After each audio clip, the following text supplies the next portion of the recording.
టీశాట్ వీక్షకులు నమస్కారం.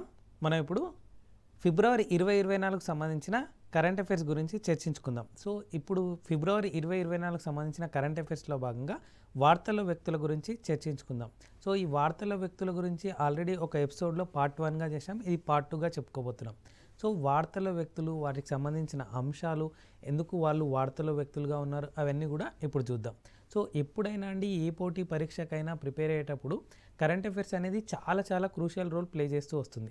సో అలాంటి crucial role play చేసేటువంటి కరెంట్ అఫైర్స్ను ప్రిపేర్ అయ్యేటప్పుడు ఇలా వార్తల వ్యక్తులు, ప్రాంతీయ అంశాలు, జాతీయ అంశాలు, అంతర్జాతీయ అంశాలు, ఇంపార్టెంట్ డేస్, ఆ ఇంపార్టెంట్ డేస్కి ఉన్నటువంటి థీమ్స్, ఇలాంటివన్నీ కూడా విడివిడి విభాగాలుగా విభజించుకొని చదివినట్టయితే అది చదవడం ఈజీ అవుతుంది, రివిజన్ చేయడం కూడా ఈజీ అవుతుంది.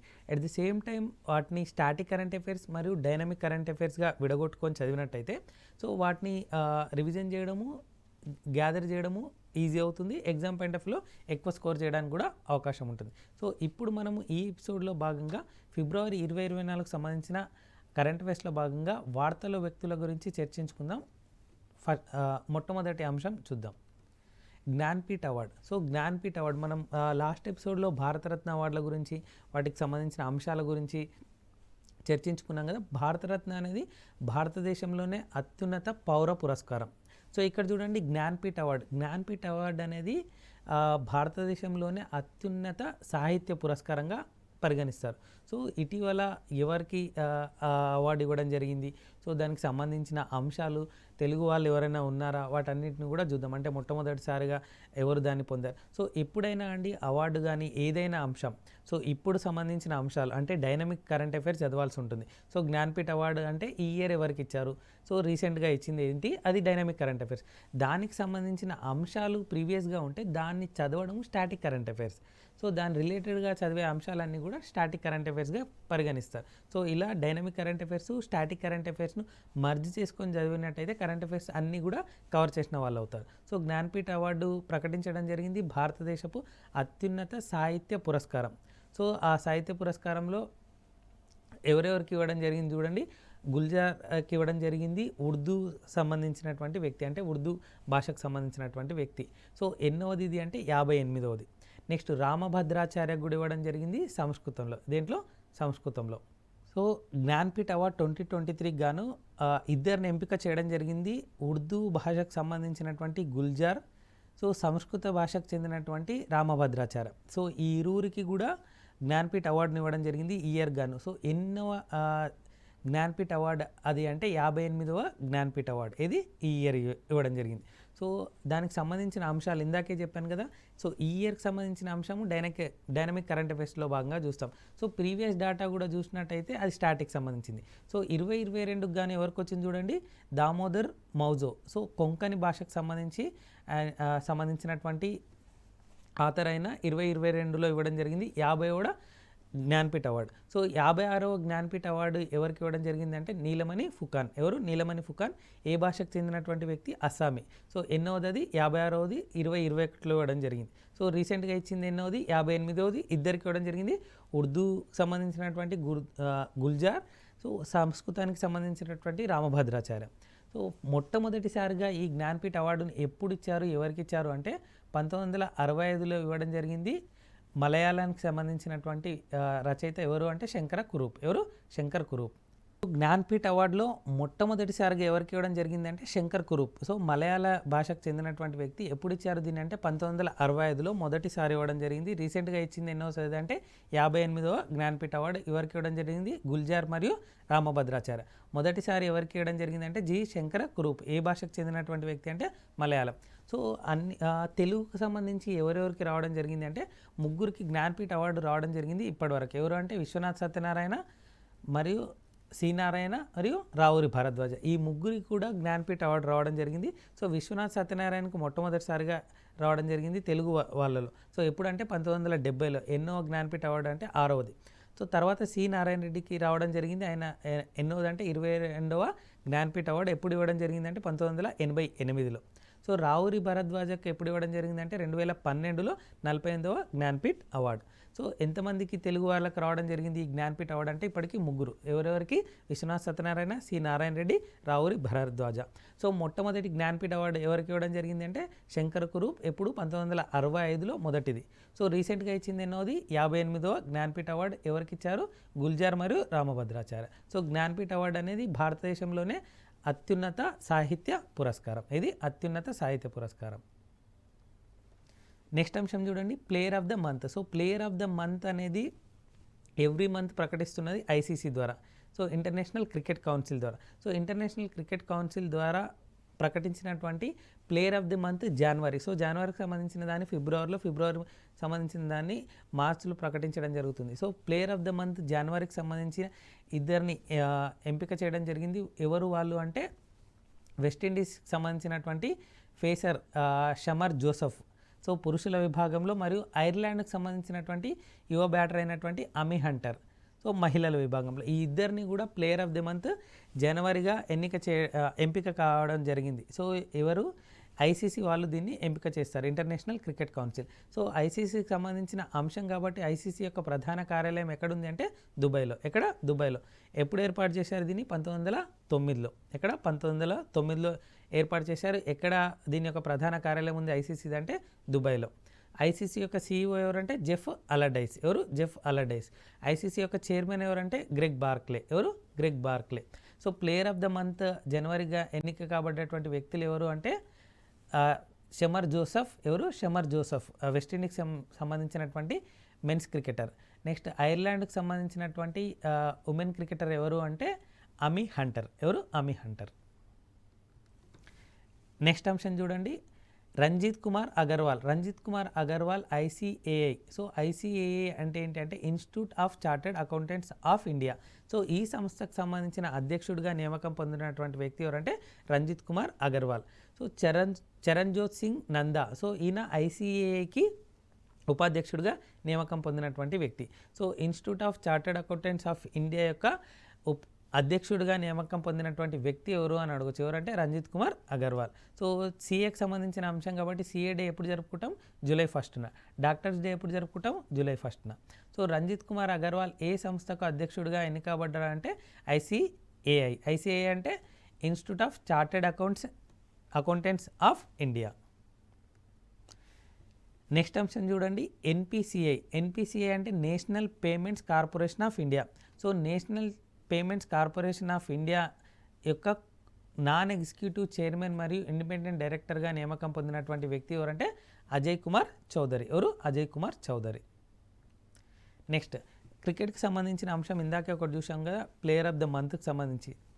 సో వెస్టిండీస్ సంబంధించినటువంటి మెన్స్ క్రికెటరు, ఐర్లాండ్కి సంబంధించినటువంటి female cricketer ICC player of the month జనవరిగా ఎంపిక కాబడ్డారు. సో అదే క్రికెట్కి సంబంధించిన అంశం చూడండి, దత్తాజీరావు గైక్వాడ్. సో దత్తాజీరావు గైక్వాడ్ దేశంలోనే అత్యంత వృద్ధ టెస్ట్ క్రికెటర్, ఇటీవల కన్నుమూయడం జరిగింది. సో అత్యంత వృద్ధ టెస్ట్ క్రికెటర్ కాబట్టి అడిగే అవకాశాలు ఎక్కువగా ఉంటాయి ఎగ్జామ్ పాయింట్ ఆఫ్ వ్యూలో. ఎవరు? ఆయన పేరు ఏంటి అంటే దత్తాజీరావు గైక్వాడ్. ఎవరు? దత్తాజీరావు గైక్వాడ్. నెక్స్ట్ సింధు గణపతి. సింధు గణపతి అనే వ్యక్తి ఇటీవల వార్తల్లో నిలిచిన వ్యక్తులుగా ఉన్నారు. దీనికి సంబంధించి చూడండి, దక్షిణ రైల్వేకి సంబంధించి యొక్క మొదటి trans woman travelling ticket, TT అంటాం కదా, ట్రావెలింగ్ టికెట్ ఎగ్జామినర్. సో దక్షిణ రైల్వేకి సంబంధించిన మొదటి trans woman travelling ticket TT. So అందుకు గాను ఇటీవల వార్తల్లో నిలిచింది. సో దక్షిణ రైల్వే యొక్క మొదటి ట్రాన్స్ ఉమెన్ టీటీఈ ఎవరు అని అడగచ్చు. ఎవరు అంటే సింధు గణపతి. ఎవరు? సింధు గణపతి. సో చాలాసార్లు చెప్పాను ఎగ్జామ్ పాయింట్ ఆఫ్ వ్యూలో మొదటిసారి, రికార్డు ఇలాంటివి కీవర్డ్స్గా గుర్తుంచుకోండి.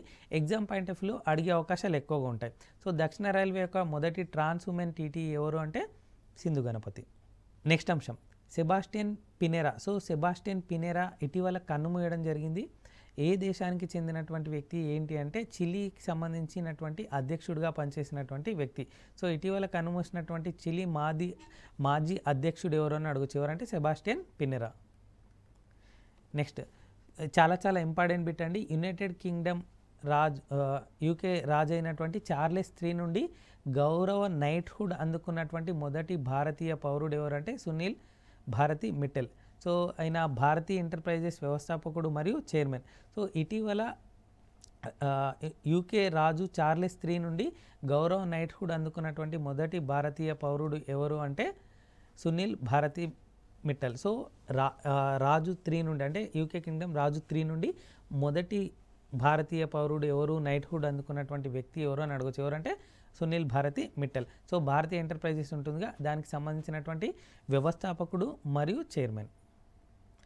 నెక్స్ట్ ఎల్ సాల్వడార్ అనే కంట్రీ ఉంటుంది కదా, ఎల్ సాల్వడార్ గురించి మనం చాలాసార్లు మాట్లాడుకున్నాం. క్రిప్టో కరెన్సీ గురించి అక్కడ దాన్ని అధికారికంగా ఆమోదించారు అని చెప్పి చెప్పుకున్నాం. మళ్ళీ దాన్ని పలు రకాలైన ఆంక్షలు ఉన్నాయని చెప్పి క్రిప్టో కరెన్సీ గురించి మాట్లాడుకుంటూ ఈ ఎల్ సాల్వడార్ అనే కంట్రీ గురించి మాట్లాడుకున్నాం మనం. సో ఆ ఎల్ సాల్వడార్ అనే దానికి సంబంధించిన అంశం ఇటీవల వార్తల్లో నిలిచింది. ఆ ఎల్ సాల్వడార్ అనే దానికి అధ్యక్షుడిగా తిరిగి ఎన్నికబడ్డటువంటి వ్యక్తి ఎవరు అంటే నయీబ్ బుకేలే. సో నయీబ్ బుకేలే. సో ఇలాంటివి ఏంటి అంటే అధ్యక్షుడు, ప్రధానమంత్రి మీరు రాసుకున్నట్టయితే ఈజీ అవుతుంది. అంటే మ్యాచ్ ద ఫాలోయింగ్గా అడిగే అవకాశాలు ఎక్కువగా ఉంటాయి. సో ఇక్కడ చూడండి, తిరిగి ఎన్నిక కాబడ్డారు అంటారు. సో తిరిగి ఎన్నిక కాబడ్డారు అన్నప్పుడు అడిగే అవకాశాలు ఎక్కువగా ఉంటాయి, ఎందుకంటే అబ్జర్వేషన్లో ఉందా లేదా అనే అంశం కూడా చూడొచ్చు కదా. సో నయీబ్ బుకేలే అనే వ్యక్తి ఏ దేశానికి తిరిగి అధ్యక్షుడిగా ఎన్నికబడ్డారంటే ఎల్ సాల్వడార్. నెక్స్ట్ నమీబియా అధ్యక్షుడిగా పనిచేసినటువంటి వ్యక్తి ఇటీవల కనుమూయడం జరిగింది. ఎవరు ఆయన అంటే హేజ్ గింబోబ్. ఎవరు? హేజ్ గింబోబ్. సో హేజ్ గింబోబ్ ఏ దేశానికి అధ్యక్షుడిగా పనిచేస్తున్నటువంటి వ్యక్తి అంటే నమీబియా.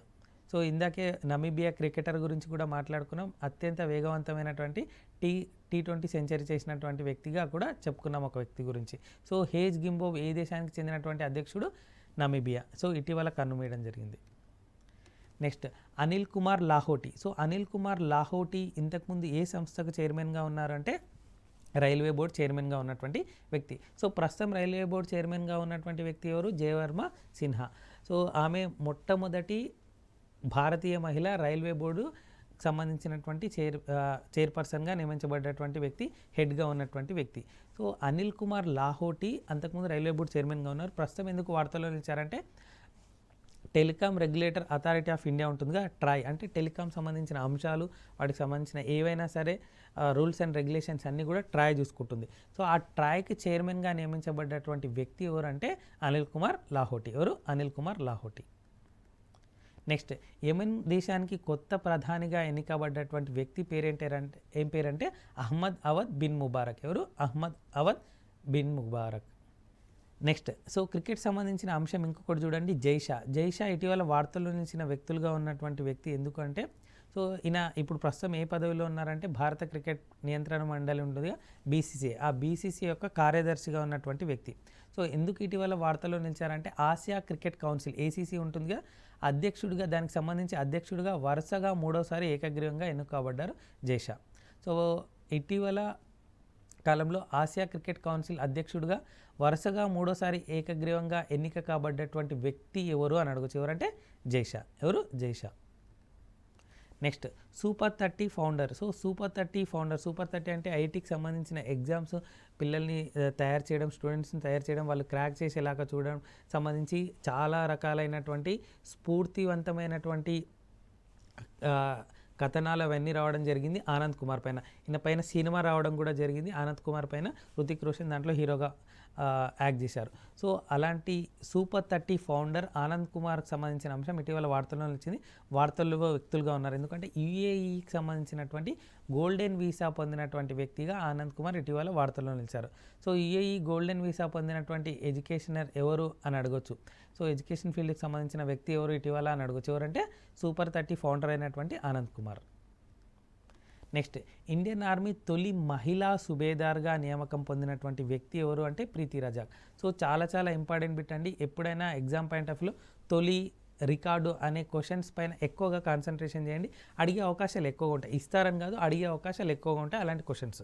సో ఇండియన్ ఆర్మీ తొలి మహిళా సుబేదార్గా నియామకం పొందినటువంటి వ్యక్తి ఎవరంటే ప్రీతి రజాక్. ఎవరు? ప్రీతి రజాక్.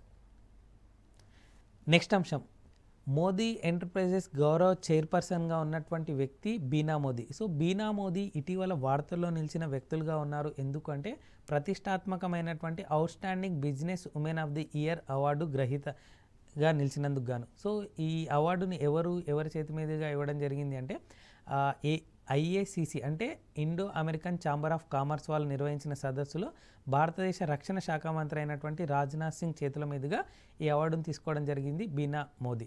సో ప్రతిష్టాత్మకమైనటువంటి outstanding business woman of the year award పొందినటువంటి వ్యక్తి ఎవరు అని అడగొచ్చు. ఎవరు అంటే బీనా మోదీ. ఎవరి చేతి మీదుగా ఈ అవార్డును తీసుకోవడం జరిగింది ఈమె అంటే రక్షణ శాఖ మంత్రి రాజ్నాథ్ సింగ్ చేతుల మీదుగా దీన్ని అవార్డు తీసుకోవడం జరిగింది. ఇక్కడ ఏ సదస్సులో అంటే Indo American chamber of commerce సదస్సులో. నెక్స్ట్ అంశం చూడండి, నలుగురు వ్యోమగాములు. సో నలుగురు వ్యోమగాముల గురించి ఇటీవల మాట్లాడుతూ తిరువనంతపురంలో జరిగినటువంటి ఒక ప్రోగ్రాంలో ఈ నలుగురి పేర్లను ప్రకటించడం జరిగింది. సో ఎవరు, వాటి యొక్క ముఖ్య ఉద్దేశం ఏంటి అంటే గగన్యాన్ ప్రయోగం ఉంది కదా, మానవ సహిత గగన్యాన్ ప్రయోగం, దానికోసం ఉద్దేశించిన వాళ్ళే ఈ నలుగురు వ్యోమగాములు. సో వీళ్ళ గురించి మాట్లాడుతూ వీళ్ళు అంతరిక్షంలోకి వెళ్తూ 140 కోట్ల, వీళ్ళు నలుగురు కాదు, 140 కోట్ల భారతీయుల ఆశాకిరణాన్ని అంతరిక్షానికి తీసుకెళ్తున్న వ్యక్తులు అని చెప్పి ప్రధానమంత్రి నరేంద్ర మోడీ వీళ్ళ గురించి చెప్పడం జరిగింది. సో ఎగ్జామ్ పాయింట్ ఆఫ్ వ్యూలో అడిగే అవకాశాలు ఎక్కువగా ఉంటాయి. సో ఆ నలుగురు వ్యోమగాములు ఎవరు అంటే group captain Prashanth Nair, group captain Ajit Krishnan, group captain Angad Pratap, wing commander Shubhanshu Shukla. ఈ నలుగురు కూడా గగన్యాన్ ప్రయోగం కోసం ఎంపిక చేయబడ్డటువంటి వ్యోమగాములు. సో ఇస్రోకి సంబంధించిన ప్రోగ్రామ్ ఇది. సో వ్యోమగాములు అన్నాం కదా, దానికి సంబంధించిన అంశం చూడండి. అమెరికా వాళ్ళకి సంబంధించిన అయితే ఆస్ట్రోనాట్స్ అంటారు, రష్యాకు సంబంధించిన వాళ్ళని అయితే కాస్మోనాట్స్ అంటారు. సో ఇండియాకు సంబంధించిన వాళ్ళని వ్యోమనాట్గా పరిగణించాలని చెప్పి ఇటీవల మాట్లాడుకోవడం జరిగింది. సో ఆస్ట్రోనాట్ అంటే అమెరికాకు సంబంధించిన వాళ్ళు, కాస్మోనాట్స్ అంటే రష్యాకు సంబంధించిన, వ్యోమనాట్ అంటే భారతదేశానికి సంబంధించిన వాళ్ళు. సో నలుగురు వ్యోమగాములని ఎలక్ట్ చేయడం జరిగింది, అంటే అనౌన్స్ చేయడం జరిగింది. ఆ నలుగురు ఎవరు అంటే ప్రశాంత్ నాయర్, అజిత్ కృష్ణన్, అంగద్ ప్రతాప్ మరియు శుభాంశు శుక్లా. చాలా చాలా ఇంపార్టెంట్ బిట్ అండి, ఎగ్జామ్ పాయింట్ ఆఫ్ వ్యూలో అడిగే బిట్టు, గుర్తుంచుకోవాల్సిన బిట్. నెక్స్ట్, పాకిస్తాన్ ప్రధాన మంత్రిగా రెండోసారి ఎన్నిక కాబడ్డటువంటి వ్యక్తి ఎవరు అంటే షెహబాజ్ షరీఫ్. ఎవరు? షెహబాజ్ షరీఫ్. ఇప్పటి వరకు మనము ఫిబ్రవరి 2024కు సంబంధించిన కరెంట్ అఫైర్స్లో భాగంగా వార్తల్లో వ్యక్తుల గురించి చర్చించుకున్నాం. ఆ వార్తల్లో వ్యక్తులు, వార్తలు నిలవడానికి గల కారణాలు, అంశాలన్నీ కూడా చర్చించుకుంటూ వచ్చాం. సో ఎప్పుడైనా ఏ పోటీ పరీక్షకు ప్రిపేర్ అయ్యేటప్పుడైనా సిలబస్ చూస్తూ ప్రిపేర్ అవ్వడం ఎంత ఇంపార్టెంటో దాన్ని రివిజన్ చేయడము, ఆ రివిజన్ చేసిన దాన్ని మోడల్ పేపర్స్ ద్వారానో, టెస్ట్ సిరీస్ ద్వారానో, లేదా ఇలా మేము అందిస్తున్నటువంటి అంటే TSAT ద్వారా అందిస్తున్నటువంటి మల్టిపుల్ చాయిస్ క్వశ్చన్స్ చేస్తూ మనం ఎంత చదివాం, దాన్ని ఎంత అటెంప్ట్ చేయగలుగుతున్నాం అనేది చెక్ చేసుకున్నట్టయితే పోటీ పరీక్షల్లో ఎక్కువ స్కోర్ చేయడానికి అవకాశం ఉంటుంది. సో ఇది చాలా చాలా యాడెడ్ అడ్వాంటేజ్గా అవుతుంది. చాలామంది ఆస్పిరెంట్స్ కూడా చెప్పడం జరిగింది, ఇలా ఇవ్వడం చాలా ఉపయోగపడుతుందని చెప్పడం కూడా జరిగింది. TSAT వాళ్ళు ఇవ్వడం జరుగుతుంది. సో దానికి సంబంధించి ఇప్పుడు మనం 2 ఎపిసోడ్లో ఫిబ్రవరి 2024కు సంబంధించిన వార్తల వ్యక్తుల గురించి 2 ఎపిసోడ్లో చెప్పుకున్నాం. సో ఇది ఎపిసోడ్ 2గా చెప్పుకున్నాం, ఎపిసోడ్ 1లో కొన్ని అంశాల గురించి చెప్పుకున్నాం. సో ఎవ్రీ మంత్ ఏం చేస్తున్నాం అంటే ఆ ఎపిసోడ్ అంటే వార్తల వ్యక్తులు కానీ, జాతీయ అంశాలు కానీ, అంతర్జాతీయ అంశాలు కానీ, ప్రాంతీయ అంశాలు కానీ, ఇంపార్టెంట్ డేస్ కానీ, ఆ ఎపిసోడ్ ఎండింగ్స్లో వాటికి సంబంధించిన మల్టిపుల్ చాయిస్ క్వశ్చన్స్ ఇవ్వడం జరుగుతుంది TSAT ద్వారా. సో ఇప్పుడు కూడా ఈ ఎపిసోడ్లో ఎండ్ ఎపిసోడ్ కాబట్టి దీనికి సంబంధించిన అంటే ఈ వార్తల వ్యక్తులకు సంబంధించినటువంటి పలు రకాలైన మల్టిపుల్ చాయిస్ క్వశ్చన్స్ ఏమున్నాయి, వాటిని ఎలా అటెంప్ట్ చేయాలి, సో అవన్నీ కూడా ఇప్పుడు చెప్తాను చూడండి. సో ఎప్పుడైనా మీకు 2 ఆప్షన్స్ తీసేసి 2 ఆప్షన్స్ ఉంచడానికి గల కారణం ఏంటి అంటే మీరు అట్లీస్ట్ ఆ స్లైడ్ దగ్గరికి వెళ్ళడం కానీ దాన్ని రీసెర్చ్ చేయడం వల్ల ఎక్కువ రోజులు గుర్తుంటుంది అనే ఉద్దేశంతోనే అలా చేస్తున్నాను, గమనించగలరు. అంటే ఆన్సర్ చెప్పకపోవడం ఏంటి సార్, ఆన్సర్ చెప్తే బాగుంటుంది కదా అని అంటుంటారు అప్పుడప్పుడు కొందరు ఆస్పిరెంట్స్ కలిసినప్పుడు. సో అలా కాదు, అంటే ఎప్పుడైతే ఇలా మనం ప్రాక్టీస్ చేస్తామో ఈజీగా, అంటే మీకు కొంచెం మీరు ఓన్గా చేయడం వల్ల ఏమవుతుందంటే ఎగ్జామ్ పాయింట్ ఆఫ్ వ్యూలో గుర్తుండిపోతుంది. సో అందుకే అలా ఆన్సర్ చేయకుండా మిమ్మల్ని రీసెర్చ్ చేయమని చెప్పడానికి ఉన్నటువంటి ఒక ముఖ్యమైన ఉద్దేశం అది. ప్రస్తుతం ఫస్ట్ క్వశ్చన్ చూడండి, అవినీతి నిరోధక అంబుడ్స్మెన్ లోక్పాల్ చైర్పర్సన్గా నియామకం పొందింది ఎవరు? జస్టిస్ ప్రదీప్ కుమార్ మొహంతియా, జస్టిస్ పినాకి చంద్రఘోష, జస్టిస్ MA కాన్విల్కర, justice Venkataramana. So NV Venkataramana. So ఇక్కడ చూడండి, పినాకి చంద్రఘోష్ 2022లోనే ఆయన ఆ బాధ్యతల నుంచి వైదొలి గారు అని చెప్పి చెప్పుకోవడం జరిగింది. సో పినాకి చంద్రబోస్ కాదు, జస్టిస్ వెంకటరమణ కాదు, so justice Pradeep Kumar Mohanty, justice MA Khanwilkar. ఇద్దరిలోనే ఆన్సర్ ఉంది, ఏసీలోనే ఆన్సర్ ఉంది, బీడీ ఆన్సర్ కాదండి.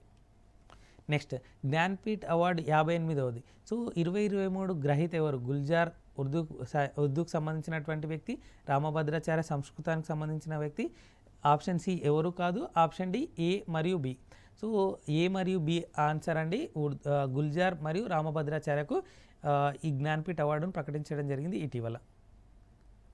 నెక్స్ట్ జీడి Birla award for scientific excellence పురస్కారాన్ని ఎంపికైన తొలి మహిళా శాస్త్రవేత్త ఎవరు? గీతా బాత్రానా, జసింతా కళ్యాణ, మరియం నవాజా, డాక్టర్ అదితి సేన్ దేనా. సో ఇక్కడ చూడండి, జసింతా కళ్యాణ్ పిచ్ క్యూరేటర్ అని చెప్పి చెప్పుకున్నాం. గీతా బాత్రా వరల్డ్ బ్యాంక్ సంబంధించినటువంటి వ్యక్తి. సో దీంట్లో మరియం నవాజ్, డాక్టర్ అదితి సేన్లో ఒకరు పాకిస్తాన్కి సంబంధించినటువంటి వ్యక్తి, ఒకరు ఇండియాకి సంబంధించినటువంటి సైంటిస్ట్. సో సిడిలోనే ఆన్సర్ ఉందండి, ఏబి ఆన్సర్ కాదు. నెక్స్ట్ లోక్సభ ఎన్నికల్లో పంజాబ్ స్టేట్ ఐకాన్గా నియామకం పొందినటువంటి వ్యక్తి ఎవరు? రోహిత్ శర్మనా, శుభ్మన్ గిల్లా, మహమ్మద్ షమియా, సూర్యకుమార్ యాదవ్. ఏసీ ఆన్సర్ కాదండి, బీడీలోనే ఆన్సర్ ఉంది, శుభ్మన్ గిల్లా, సూర్యకుమార్ యాదవ్. సో పంజాబ్ స్టేట్ ఐకాన్గా చెప్పుకోవడం, యంగ్ క్రికెటర్ అని చెప్పి అక్కడ చెప్పుకోవడం జరిగింది. సో ఎవరు? బియా డియా? నెక్స్ట్ భారతదేశపు మొదటి మహిళా పిచ్ క్యూరేటర్, ఇందాక చెప్పాను ప్రీవియస్ బిట్లో. సో భారతదేశపు మొదటి మహిళా పిచ్ క్యూరేటర్ ఎవరు? గీతా బాత్రానా, జసింతా కళ్యాణ, మరియం నవాజా, డాక్టర్ అదితి సేన్ దేనా. సో ఏబిలోనే ఆన్సర్ ఉందండి, సిడి ఆన్సర్ కాదు. నెక్స్ట్ క్వశ్చన్ చూడండి, అత్యంత వేగవంతమైన T20 ఇంటర్నేషనల్ సెంచరీ చేసినటువంటి వ్యక్తి ఎవరు? జాన్ నికోల్ లాఫ్టీ ఈటనా, కుశాల్ మల్లానా, రోహిత్ శర్మనా, విరాట్ కోహ్లీయా. సో కుశాల్ మల్లా నేపాల్కి చెందినటువంటి క్రికెటర్, నమీబియాకి చెందినటువంటి క్రికెటర్ ఎవరంటే Jan Nicol Loftie Eaton. So Rohit Sharma, Virat Kohli భారతదేశానికి చెందినటువంటి వ్యక్తులు. ఈ ఇద్దరు కాదు, సి అండ్ డి ఆన్సర్ కాదండి, ఏబిలోనే ఉంది ఆన్సర్.